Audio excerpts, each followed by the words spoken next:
सभी दोस्तों को नमस्कार। आप सभी का स्वागत है हिंदी अड्डा यूट्यूब चैनल पर। आज हम लोग विलोम शब्द पढ़ेंगे। विलोम शब्द आरओ एआरओ परीक्षा के सिलेबस में तो है ही, साथ ही ये यूपीपी के लिए, यूपीएसआई के लिए और जितनी भी परीक्षाएं हैं जिसके सिलेबस में ये शामिल है, सबके लिए समान रूप से महत्वपूर्ण है। बात आती है विलोम शब्द की, तो विलोम शब्द को अक्सर लोग आसान मानते हैं और इस पर ज्यादा गौर नहीं करते हैं। लेकिन ये तो बात सही है कि सरल प्रश्न तो बच्चे भी कर लेते हैं। बात आती है कठिन पे, कठिन प्रश्न आएगा तब आप क्या करेंगे। ऐसी स्थिति में ये भी होता है 10 में 5 अर्थात 50% करना भी मुश्किल हो जाता है, खासकर जब आप अच्छे प्रश्नों को, अच्छे शब्दों को ध्यान नहीं देते हैं। यहाँ पर आपको उदाहरण के लिए 10 शब्द दिए हुए हैं विलोम के। आप ईमानदारी से यहाँ पर 50% अगर कर ले रहे हैं तो ये मान के चलिए आपकी तैयारी बहुत अच्छी है। नहीं कर पा रहे तो आपको और मेहनत करने की जरूरत है। इसके साथ ही साथ विलोम शब्द बनाने के कुछ व्याकरणिक नियम होते हैं। विलोम शब्दों का कैसे निर्माण होता है उसके बारे में हम इस क्लास में बेहतरीन तरीके से जानेंगे। बाकी अभ्यास तो प्रश्नों का बहुत ढेर सारा करना है, लगातार अभ्यास करते रहेंगे। तो चलिए आगे बढ़ते हैं। और जिन मित्रों ने अभी तक चैनल को सब्सक्राइब नहीं किया है वे कर लें, क्योंकि आप एक अच्छे प्लेटफॉर्म पर जुड़ चुके हैं जहां से आपका हिंदी की सारी समस्याएं खत्म होने वाला है। तो विशेष विशेषण हो चुका, तत्सम तद्भव हो चुका, वाक्य एवं वर्तनी शुद्ध व्याकरण आधारित क्लास हो चुका, पर्यायवाची हो गया। आज हम लोग छठा टॉपिक विलोम शब्द करेंगे। व्याकरण आधारित रहेगा, उसके बाद प्रश्नों का निरंतर बेहतरीन अभ्यास जारी रहेगा एग्जाम तक। बिल्कुल निःशुल्क आप लोग जुड़िए और देखिए। चलिए, विलोम शब्द। विलोम शब्द को विपरीत, उल्टा, विपरीतार्थक, विपर्याय, विरुद्धार्थ, प्रतिलोम, प्रतिलोमार्थी, अपोजिट वर्ड अंग्रेजी में बोलते हैं। परिभाषा है सामान्य से किसी शब्द का उल्टा या विपरीत अर्थ देने वाला शब्द विलोम कहलाता है। बात करते हैं दूसरे परिभाषा की, तो आप ऐसे भी समझ सकते हैं जिस शब्द से किसी दूसरे विशिष्ट शब्द का उल्टा अर्थ निकले उसे विलोम या विपरीतार्थक शब्द कहते हैं। विपरीत शब्दों को हल करते समय इस बात का विशेष ध्यान रखना चाहिए कि विलोम जिस व्याकरणिक कोटि का हो उसे उसी व्याकरणिक कोटि में लिखा जाना चाहिए। अर्थात विलोम शब्द हमेशा सजाती होंगे। जैसे संज्ञा का विलोम संज्ञा ही होगा, सर्वनाम का विलोम सर्वनाम ही होगा, क्रिया का विलोम क्रिया होगा, विशेषण का विलोम विशेष होगा, तत्सम का विलोम तत्सम, तद्भव का विलोम तद्भव होगा। उदाहरण स्वरूप उत्थान का विलोम शब्द क्या होता है? पतन। किंतु यदि रचना में इनका समुचित प्रयोग पर ध्यान न दिया जाए तो भाषा का सौंदर्य प्रभावित होता है। दृष्टांत के तौर पर लाभालाभ, लाभ धन, अलाभ में लाभ हानि एवं हानि लाभ तीनों का प्रयोग उचित है, परंतु हानि लाभ के स्थान पर अलाभ हुआ लाभ कहना अच्छा नहीं लगता या कम अच्छा लगता है। इसी प्रकार जय पराजय और हार जीत दोनों युग्म ठीक है, लेकिन जय हार या पराजय जीत जैसे शब्दों का प्रयोग उचित नहीं लगता। इसी तरह जैसे आग का जल तथा अग्नि का पानी विलोम का प्रयोग समुचित नहीं है, क्योंकि इनमें एक शब्द तत्सम है तो दूसरा शब्द क्या है? तद्भव है। इनका सही रूप होना चाहिए आग का पानी, अग्नि का जल। आग क्या है? तद्भव, पानी भी तद्भव, तो तद्भव का विलोम तद्भव।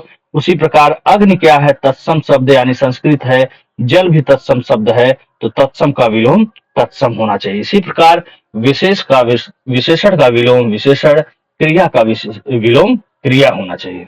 इस प्रकार ऐसे शब्दों का अध्ययन जहां एक ओर ज्ञान कोश तथा शब्द भंडार में वृद्धि करता है, वही दूसरी ओर रचना के संगठन में महत्वपूर्ण भूमिका निभाता है, अर्थात सहायता प्रदान करता है। विपरीतार्थक शब्दों की रचना, कुछ इसके नियम हैं जिसे निम्नलिखित प्रकार से हम लोग देख सकते हैं। नियम 1, गठन या रूप के आधार पर स्वतंत्र शब्दों की रचना। जैसे अनुलोम, अनुलोम का विलोम विलोम होता है, बिल्कुल स्वतंत्र है, कोई एक दूसरे से लेना देना नहीं। अमृत का विष, पाप का पुण्य अपना पराया, कटु मध, गुरु लघु, अंधकार का विलोम प्रकाश। ये स्वतंत्र शब्द हैं एक दूसरे से, तो एक गठन या रूप के आधार पर स्वतंत्र शब्दों की रचना इस प्रकार होती है। नियम 2, उपसर्गों द्वारा निर्मित शब्द। सबसे ज्यादा शब्द उपसर्गों से निर्मित होते हैं। इसके बारे में जैसे देखते हैं, जैसे अ उपसर्ग। अ उपसर्ग से विपरीत अ उपसर्ग से निर्मित शब्दों में बात करें, जैसे परिचित। परिचित में देखिए अ लगा देने से, यही अ उपसर्ग लगा देने से अपरिचित हो गया। न्याय, अन्याय, लौकिक, अलौकिक, प्रत्यक्ष, अप्रत्यक्ष। तो ये अ उपसर्ग के उदाहरण है। अन उपसर्ग से निर्मित होने वाले शब्द, जैसे अंगीकार। अंगीकार में देखिए अन उपसर्ग लग गया, अनंगीकार, इसका विलोम हो गया। तो ये अन उपसर्ग से ये सब शब्द बने हुए हैं, जैसे अभिज्ञ का अनभिज्ञ, उचित अनुचित, उदार अनुदार, अर्थ अनर्थ। अब बात करते हैं अप उपसर्ग की। तो देखो जैसे कर्म शब्द है, कर्म में अप उपसर्ग लगा दिया गया, अपकर्म हो गया। उसी तरह उत्कर्ष, अपकर्ष, यश, अपयश, मान, अपमान, अपमान, कीर्ति, अपकीर्ति। कु उपसर्ग की बात करें तो देखो जैसे सुमार्ग है, यहाँ पे कुमार्ग लग गया, कुमार्ग हो गया। सुपुत्र, कुपुत्र, सुपाच, कुपाच, तर्क, कुतर्क। नी निर उपसर्ग की बात करें, जैसे देखो धड़क शब्द है, धड़क में नी उपसर्ग लग गया, नी धड़क हो गया, नी धड़क हो गया। डर, निडर, आदर, निरादर, धनी, निर्धन, इसमें देखो निर लग गया, निर उपसर्ग लगने से बन गया है। उसी तरह सामिश, निर उपसर्ग लगने से हो गया निरामिष। अब बात करते हैं निह, निस, तीनों स, दंत स, मूर्धन्य स, तालव्य स उपसर्ग से कैसे शब्दों का निर्माण होता है, जैसे स्वार्थ, निस्वार्थ, संदेह, निसंदेह, तेज, निस्तेज, संकोच, निसंकोच, पाप, निष्पाप, सक्रिय, निष्क्रिय, सचेष्ट, निश्चेष्ट, सशुल्क, निःशुल्क। बात करते हैं वि उपसर्ग। वि उपसर्ग में आप देख सकते हैं क्रय है, क्रय में वि उपसर्ग लग गया, विक्रय हो गया। इसी तरह राग, विराग, चित्र, विचित्र, तृष्णा, वितृष्णा, सम्मुख, विमुख। प्रति उपसर्ग से निर्मित शब्द जैसे वादी है, वादी में आपने प्रति लगा दिया, प्रति उपसर्ग प्रतिवादी हो गया। आगमन में प्रत्यागमन, घात, प्रतिघात, पक्ष, प्रतिपक्ष, अनुलोम, प्रतिलोम। बे उपसर्ग, रोजगारी है, रोजगारी में आपने बे लगा दिया, बेरोजगारी हो गया। सहारा, बेसहारा, हया, बेहया, सुरीला, बेसुरा। दुर, दुस उपसर्ग की बात करें तो जैसे सज्जन है, सज्जन में दुर उपसर्ग लग गया तो दुर्जन हो गया। सौभाग्य, दुर्भाग्य, सत्कर्म, दुष्कर्म, सच्चरित, दुष्चरित, सुव्यवस्थित, दुर्व्यवस्थित, साहस, दुस्साहस। नियम 3, उपसर्ग परिवर्तन द्वारा भी विलोम शब्दों का निर्माण होता है। जैसे आयात, आयात में देखो अ आ उपसर्ग है, वहीं निर्यात में नि उपसर्ग हो गया है। आदान प्रदान, यहाँ पर देखो आ उपसर्ग है और यहाँ पे हो गया प्र उपसर्ग। उसी तरह अतिवृष्टि, अनावृष्टि, संयोग, वियोग, अनुकूल, प्रतिकूल, अल्पज्ञ, बहुज्ञ, अतिथ, आतिथ्य, अद्यतन, पुरातन, अभिसरण, अपसरण। जैसे अभिसरण में देखो अभी लगा है, यहाँ पे अप उपसर्ग लगा है, ऐसे विलोम शब्दों का निर्माण हुआ। आगे बात करें नियम 4, प्रत्यय द्वारा निर्मित या लिंग परिवर्तन द्वारा निर्मित शब्द। जैसे राजपूत है, राजपूत का विलोम क्या हो गया, राजपूतनी। नर का नारी, माता, पिता, भाई, बहन, यहाँ पे लिंग परिवर्तन का उदाहरण है भाई, बहन, लिंग परिवर्तन का उदाहरण है। यहाँ पर प्रत्यय वाला है राजपूत, राजपूतनी। पापी, पापिन, माँ, बाप, ओझा, ओझाइन, राजा, रानी, डिब्बा, टिबिया, ये सब प्रत्यय या लिंग परिवर्तन द्वारा निर्मित है। कुछ ऐसे विलोम शब्द होते हैं जैसे चीता, चीता का विलोम अगर पूछता है तो इसका उत्तर हो जाएगा मादा चीता। उसी तरह भेड़िया, भेड़िया का विलोम पूछा जाता है तो मादा भेड़िया। मक्खी, मक्खी को फीमेल माना जाता है तो मक्खी का विलोम शब्द क्या होगा, नर मक्खी, नर मक्खी। हालांकि ये सब पूछे नहीं जाते हैं, फिर भी काला कपड़ा का विलोम सफेद कपड़ा। अब अ लगा करके नहीं अर्थ वाले जोड़कर शब्द बनाए जाते हैं विलोम के। जैसे सभ्य है, देखिए अ लग गया, असभ्य हो गया।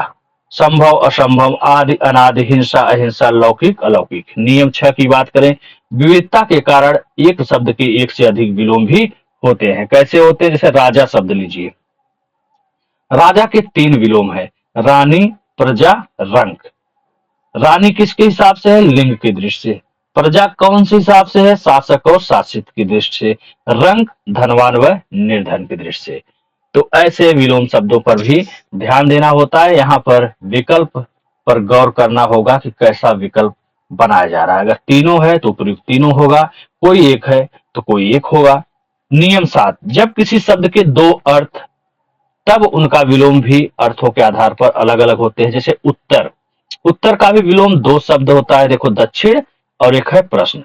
प्रश्नोत्तर के संदर्भ में पूछा जा रहा है तो उत्तर का विलोम प्रश्न या प्रश्न का विलोम उत्तर, और दिशा के अर्थ में बोला जा रहा है तो उत्तर का विलोम दक्षिण हो जाएगा।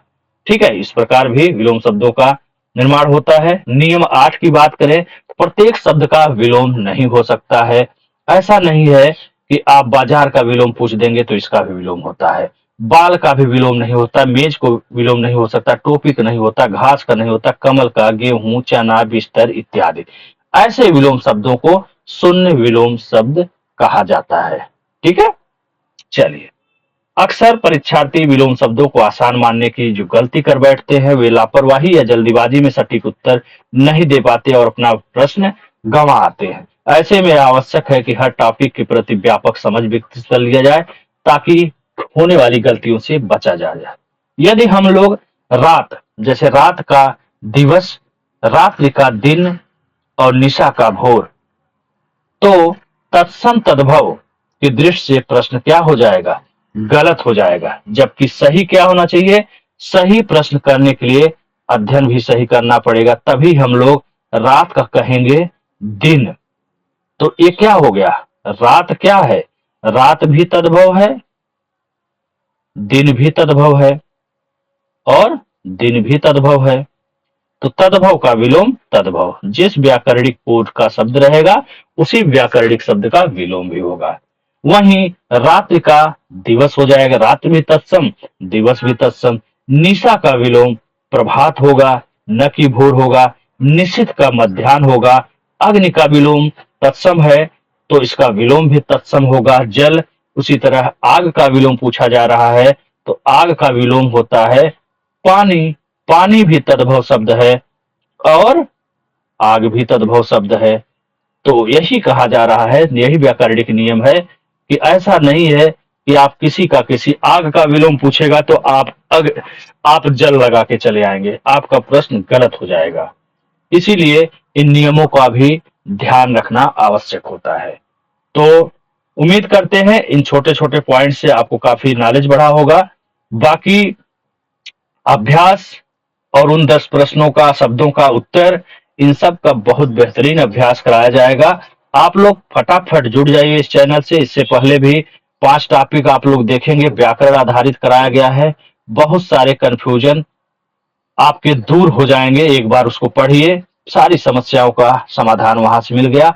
आज हो गया 6ठा टॉपिक, अब चालू होगा प्रश्नों का अभ्यास, जिसमें PYQ के साथ साथ आपको न्यू प्रश्न भी देखने को मिलेगा। चलिए मिलते हैं अगले वीडियो में। जय हिंद, जय भारत।